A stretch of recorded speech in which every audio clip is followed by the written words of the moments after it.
My father gave my brother a car and told me to walk. Now he's asking me for a ride, and I'm busy. Ethan doubled down at first, arguing with anyone who called him out. He posted long defensive comments about how he was just telling the truth and how he couldn't believe how cruel people could be. But as more and more people called him out and mutual friends started unfollowing him, he eventually gave up. By the next day, the post had quietly disappeared.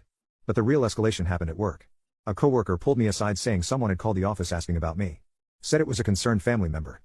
When they asked for a name, the caller hung up. The next day, my boss called me into his office. Turns out my dad had called pretending to be worried about me. He told my boss I was going through a rough time and hinted that I might be unstable. Probably hoping to stir up trouble, maybe even get me written up. My boss thankfully saw right through it. This wasn't the first time my dad had tried to meddle earlier. A coworker mentioned getting weird calls asking for me. And now, HR had flagged my file after he claimed to be a former mentor checking in. My boss thought the whole thing was ridiculous.